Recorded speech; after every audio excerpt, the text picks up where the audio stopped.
Bangga bersarung mangga. Assalamualaikum warahmatullahi wabarakatuh.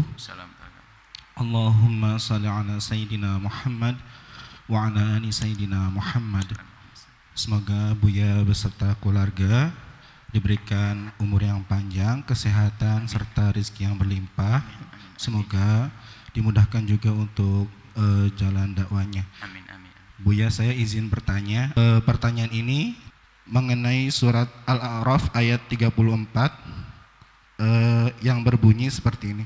Walikulli ummatin ajal fa idza jaa ajaluhum la yastakhiruna sa'atan wa la yastaqdimun. Yang intinya adalah bahwa ajal itu tidak datang di awal ataupun tidak didahului ataupun tidak bisa diakhirkan. Pertanyaannya adalah lalu bagaimana jika misalkan kita berdoa meminta umur yang panjang seperti yang sering kita minta setiap hari, Bu ya. Kalau misalkan dalam ayat tersebut dinisbatkan bahwa ajal itu tidak bisa diakhirkan ataupun didahulukan, Bu ya. Assalamualaikum warahmatullahi wabarakatuh. Assalamualaikum warahmatullahi wabarakatuh. Ajal. Oh iya, ajal la yastakhirun la yastaqdimun la yastakhirun. Idza jaa alum la yastakhirun la yastaqdimun. Kalau sudah datang ajal, seseorang tidak akan bisa diajukan, tidak akan bisa diundur. Ajal yang tahu hanya Allah. Kapan Anda mati dan di mana tempat Anda meninggal. Sebabnya apa? Allah Maha tahu. Cuman kita tidak tahu. Kalau sudah datang ajalnya nggak bisa harus mati. Cuman bertanya kita suruh doa dan sebagainya. Oh, nah gini loh ya. Doa-doamu itu bagian. Jadi ajal itu ketentuan dari Allah. Anda punya umur panjang, amin. Umur sampai 100 berapa, itu sudah ditentukan oleh Allah. 100 berapa, man? Bilang 101 beneran, minta tambah lagi 102. Beneran 102, 103.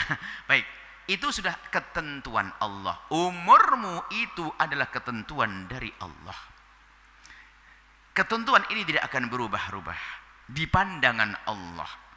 Makanya seorang hamba tidak boleh sok jadi Tuhan. Hamba adalah hamba yang tidak tahu ajalnya. Jangan kalau ajal 5 menit ke depan kita nggak tahu apa yang terjadi pada kita. Anda makan apa hari ini? Tadi sudah pengen makan bakso depan itu kan, habis, nggak tahu Anda. Apalagi ajal, nggak tahu. Nah, kita tidak tahu. Lalu apa yang kita lakukan sesuai dengan petunjuk?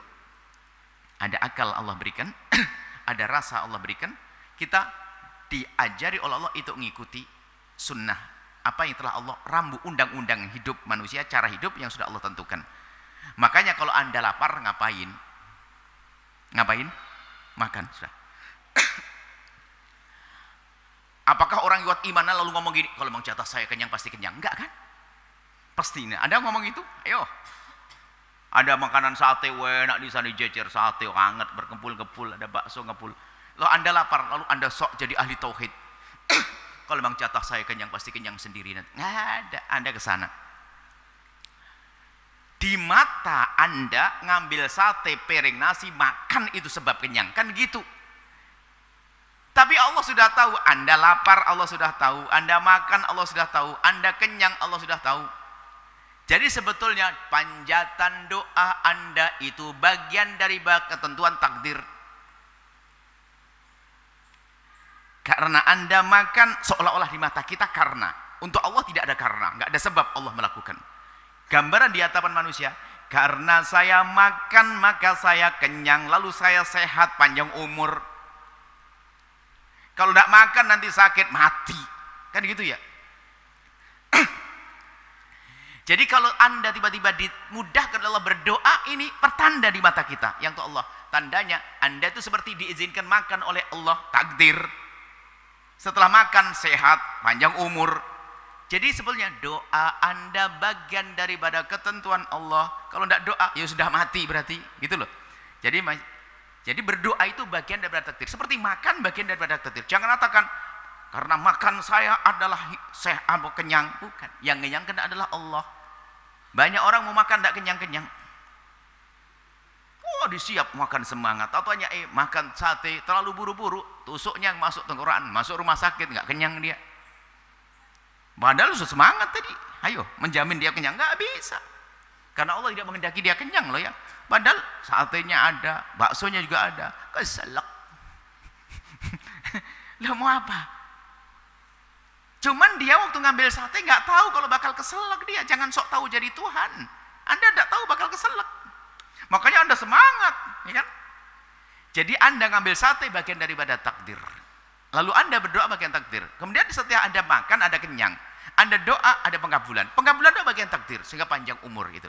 Jadi di mata Allah sudah nggak akan berubah. Tapi di mata kita ini saya mengambil makan maka kenyang. Setelah kenyang saya sehat. Panjang umur itu di mata kita.